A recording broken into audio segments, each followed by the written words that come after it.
yata na nga po ni boss. And eto, grabe dito. Yung ano, tindahan nga po. Ito ano, bangketa. Ayan, dito pa nakalagay.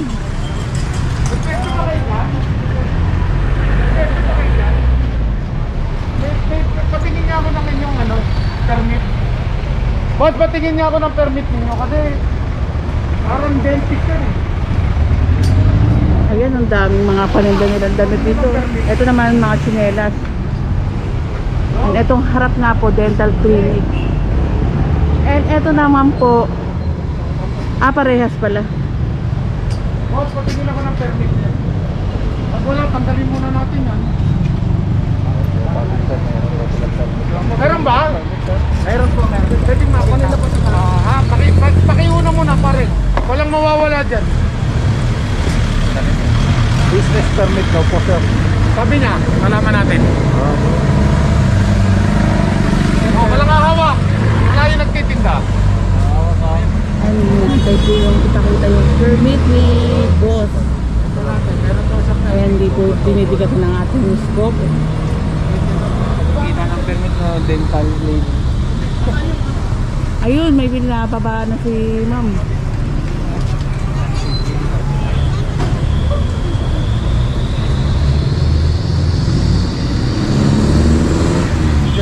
Sila dito siya.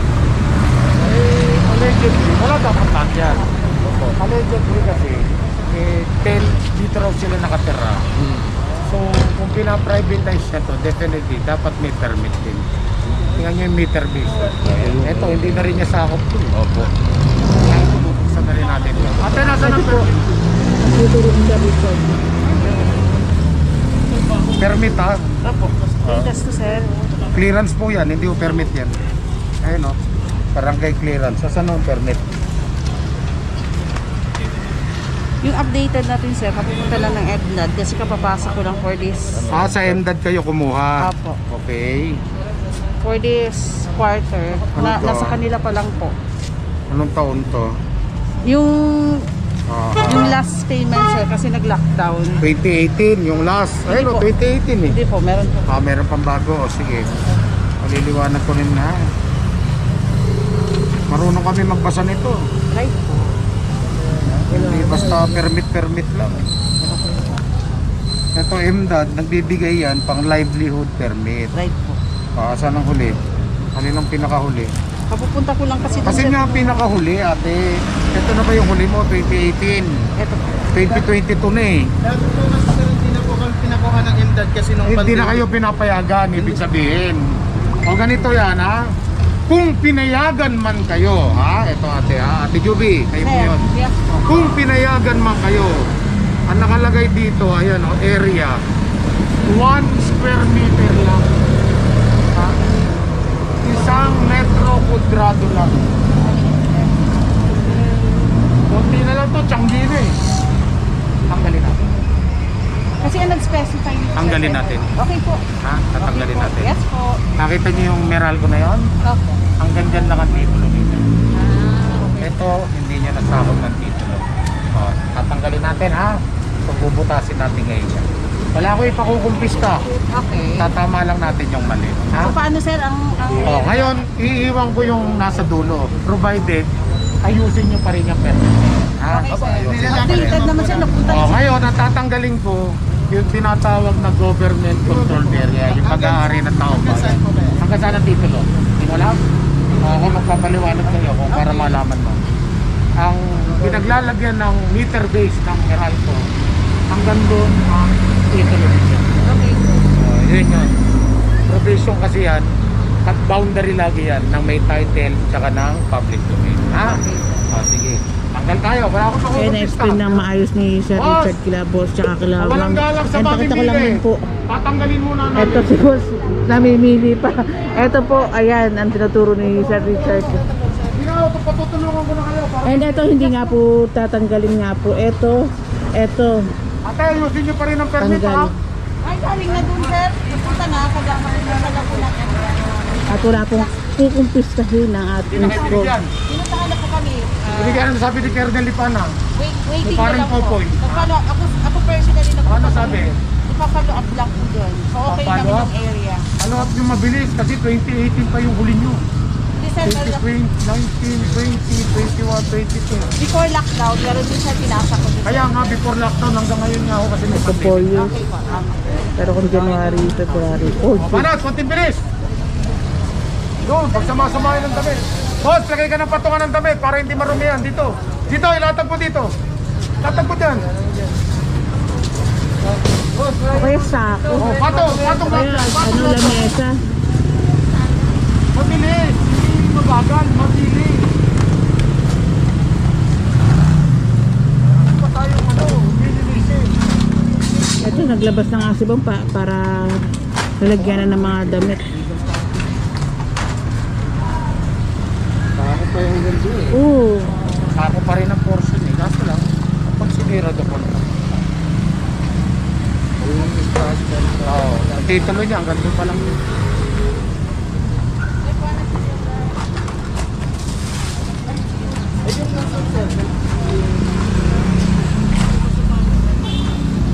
Ay! Ganito ba binugbot ng dalo? Oo, yan, oo, yan, oo. Diretso na doon. Diba? Maramihang kuha.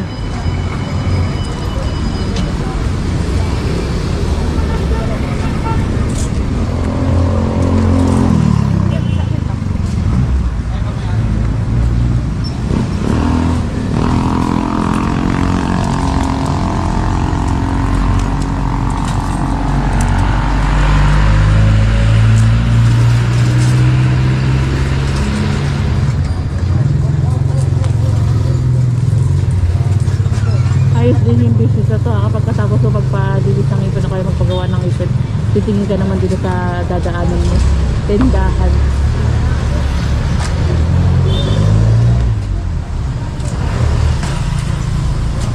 Yung pwesto sir, sino nag-design nun? Yung MDAD o sila po? Ang MDOT kasi is parang ano siya eh, small entrepreneur permit. Ibig sabihin pang maliliit na hanap buhay na parang it's a form of livelihood.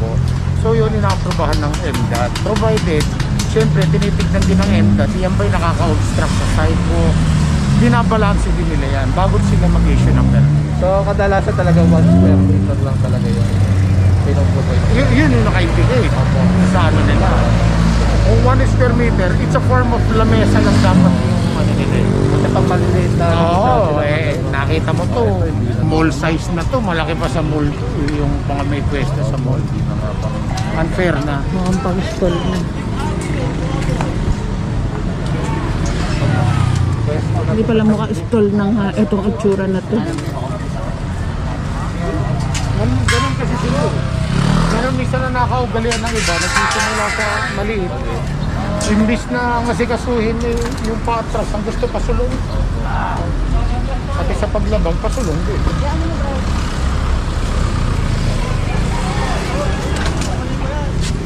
Tapos ito,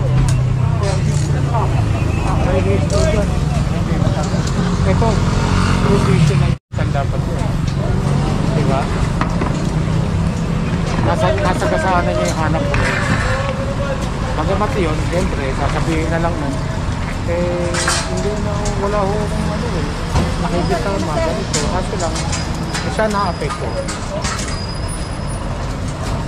Ganun siya.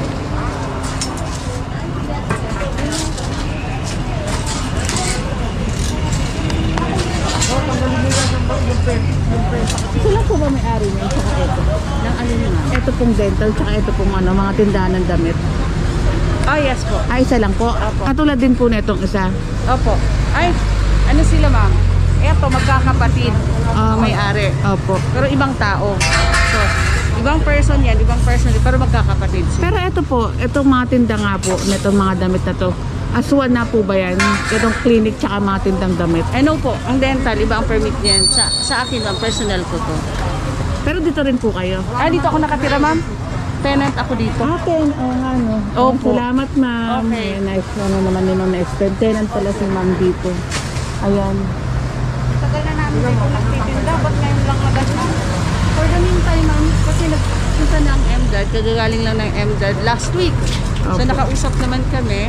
At saka, kaya pumunta ang MDOT kasi nag-comply kami ng permit for the present year. So, quarterly, nagko-comply kami ng permit. So, siniay na kami, okay naman nung pumunta. Kasi, nagki-clearing naman way back 2019. So, alam na namin yung adjacent space. Pero ito po, bawal talaga. Sinabi po sa inyo. Oo po. Sinabi naman kalaman. Kung eto, ang gutter, so adjust kasi hindi naman kami nakakasagabal sa parking. So given naman yung parking space, both side may parking space naman po. Opo, salamat ma'am. Hindi na nga po pwedeng ibalik. Alam naman po nila Right ma'am po, na opo. bawal nga po. Salamat No, ma'am. no, given na yung specific space, okay na po. Salamat po. Thank you po, sorry din po. Ito sabi naman ni ma'am, matagal na daw sila dito. Bakit na ano pa, clearing. Ayun, explain na nga po ni Sir Richard kung bakit nga po. Pwedeng bili ng whole battery yan. Akala ko nagpo-provide sa Grab. Pati ng uniform, yung pala binibili lang din eh. Hindi, lalamog yun. Oo nga, ano. Nakakatakot yan ha. Ako, alarming sa akin yan. Opo. Imagine mo, pwedeng bumili whole battery dyan. Oh, diba? Gawin ano, Grab Sasakay ka. driver siya.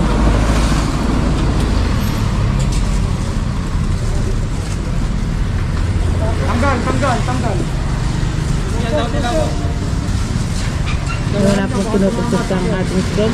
Nakila ma'am po at kila sir ang kanilang mga paninda.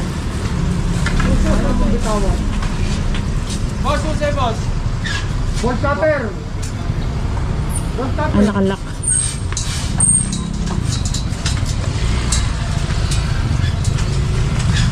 Nalalaman mo lang. Among sakit. Ito sumobra. Ito sasakyan na ito tapos naka-canopy.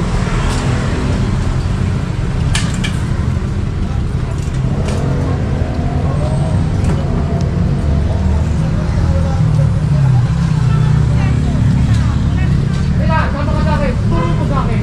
Hindi pa kami tapos dito eh. Nagtuturo ka na naman. Hayaan nyo kami magtrabaho. Diba? Huwag kayo nagtuturo. Yung sarili nyo nga hindi nyo maiayos eh. Kailangan nyo pa kami. Gusto namin ayusin lahat. Wala kami pinipili. Wala kami pinipili. Lahat. Baka akala nyo kayo lang. Naging kaugalian na yung magtuturo.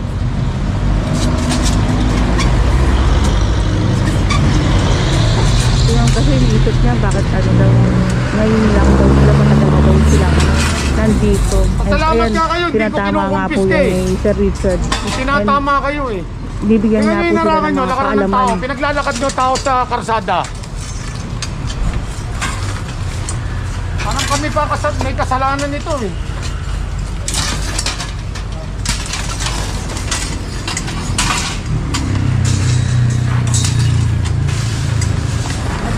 Itong kalsada nga, puro mga sasakyan nga po yung dumadaan dito.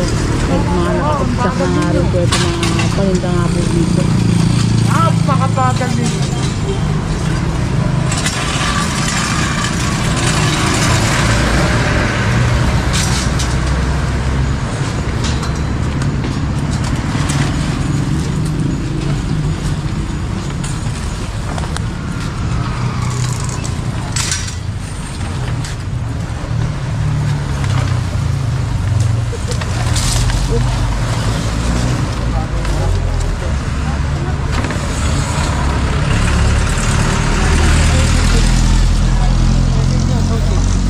Ito naman si ma'am nakakaunawa nga po. Alam niya yung tama.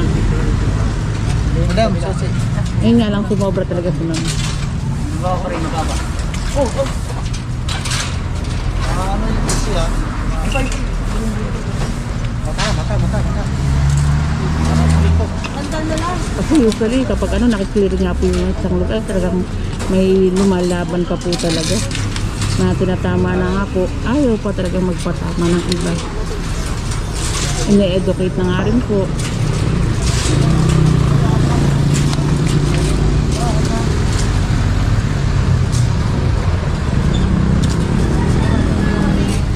Kaya importante rin po yung ano, nasabi rin ni Sir Richard sa araw-araw natin clearing para i-educate nga rin po yung mga nag-o-obstruct. Pasok yan ha. Papasok yan ha. Hindi basta-basta kiniklearing lang ng hakot. Mas maganda yung na-educate nga po yung tao. Kung ano yung mga nalabag din po nila.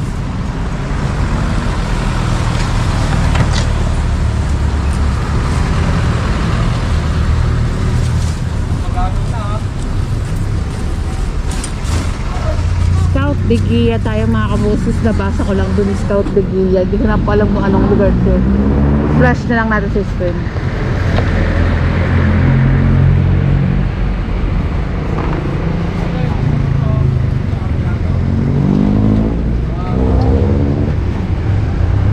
At yung mga sasakyan, bahala na nga po ang ating TX President.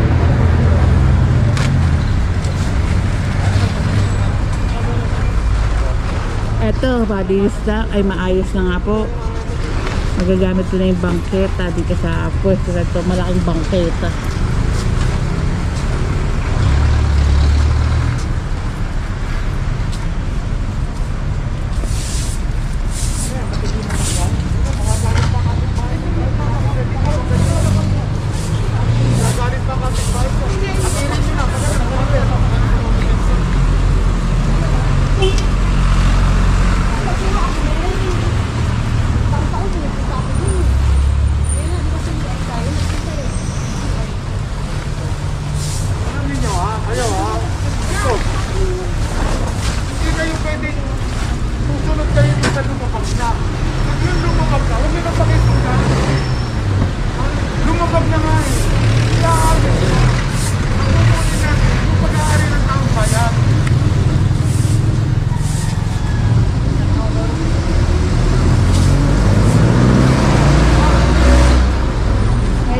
Naman po nila boss itong side nila.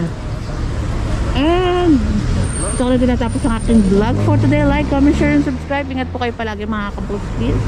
And God bless us all. Next upload tayo. Next upload. Araw-araw meron tayong upload ng clearing operation. I don't wanna fall in love. I just wanna have some fun, yeah. I don't wanna fall in love. I just wanna have some fun. I don't wanna fall in love, fall in love, fall in love, fall in love, fall in love, fall in love, fall in love. I don't wanna fall in love.